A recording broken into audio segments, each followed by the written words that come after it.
Ini adalah Indonesia, negara dengan lebih dari 280 juta penduduk, terbesar keempat di dunia, dan juga rumah bagi umat muslim terbanyak di dunia. Di dalamnya ada ratusan budaya, bahasa, dan tradisi yang berbeda. Tapi satu hal yang jarang kita ketahui, batas negara ini sebenarnya bukan ditentukan oleh orang Indonesia sendiri. Garis-garis wilayah ini merupakan peninggalan dari Belanda, hasil dari ratusan tahun penjajahan.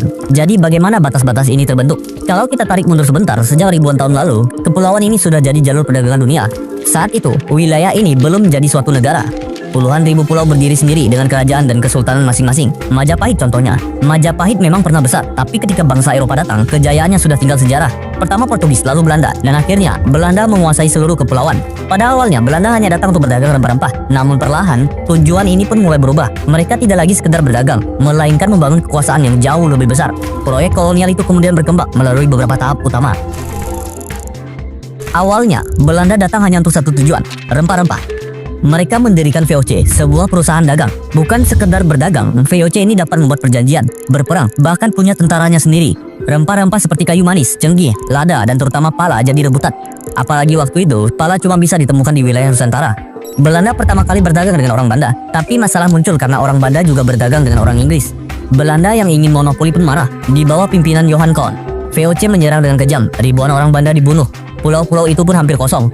Setelah itu, Belanda memakai dua cara, kekerasan dan perjanjian. Mereka menaklukkan pulau-pulau, tapi juga membuat kesepakatan dengan raja dan sultan lokal. Asalkan tunduk pada Belanda, mereka masih boleh berkuasa. Dengan cara ini, Belanda akhirnya berhasil menguasai perdagangan rempah. Tapi keadaan berubah. Selera orang Eropa mulai bergeser.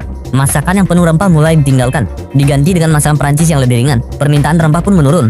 Belanda lalu beralih ke komoditas baru, gula, tembakau, koko, dan kopi. Tanaman ini butuh lahan yang luas, jadi Belanda memperluas wilayahnya dan membangun perkebunan besar.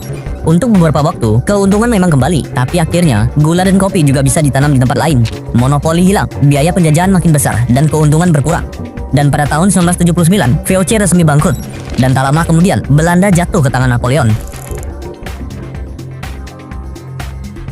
Ambisi Belanda di Nusantara tidak terhenti. Ketika Belanda jatuh ke tangan Prancis di awal 1800-an, Nusantara pun ikut dikuasai Prancis. Tak lama kemudian, Inggris masuk dan merebut Jawa. Selama beberapa tahun, wilayah ini dikelola oleh Inggris. Namun setelah Napoleon kalah, lewat perjanjian internasional tahun 1814, Inggris menyerahkan kembali Nusantara kepada Belanda.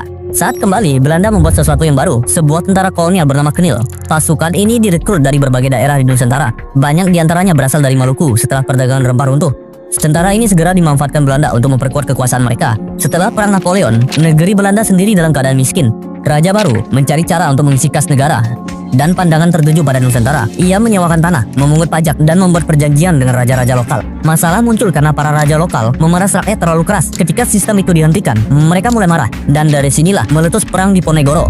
Perang besar selama 5 tahun. Akibatnya sangat tragis. Sekitar 200.000 orang tewas, kebanyakan karena lapar. Hal ini menjadi salah satu perlawanan terakhir bangsawan lokal, tapi akhirnya gagal. Belum lama setelah itu, Belanda kehilangan Belgia dan harus berperang lagi di Eropa. Untuk membiayai perang, lahirlah kebijakan baru, yaitu sistem tanam paksa. Petani Jawa dipaksa menanam tanaman ekspor seperti kopi, tebu, dan karet di sebagian tanah mereka. Yang tidak punya tanah diwajibkan bekerja di perkebunan pemerintah selama 66 hari. Sistem ini sangat menguntungkan Belanda. Pada tahun 1850-an, hampir separuh pendapatan negara Belanda berasal dari wilayah Nusantara. Rakyat menderita, lahan untuk padi berkurang, kerja paksa menumpuk, dan banyak daerah mengalami kelaparan. Hal ini akhirnya terbongkar lewat buku Max Havelaar, karya Multatuli, seorang mantan pejabat kolonial. Buku itu mengguncang Belanda dan perlahan membuat sistem tanam paksa dihapuskan. Setelah sistem tanam paksa mulai berakhir, muncul perusahaan-perusahaan swasta Belanda yang membuat perkebunan besar.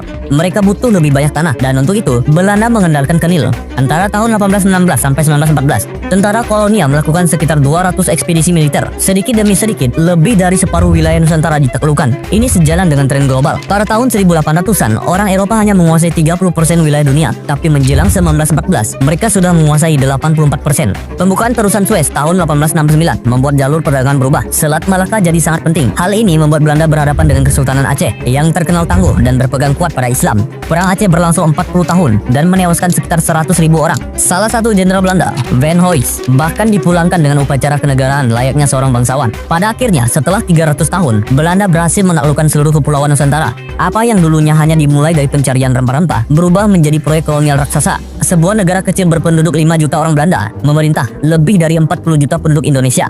Koloni ini kemudian menjadi penghasil utama dunia untuk kopi, gula, teh, tembakau, karet, emas, dan hingga minyak. Semua dihasilkan lewat tenaga murah rakyat Indonesia dan pekerja imigran.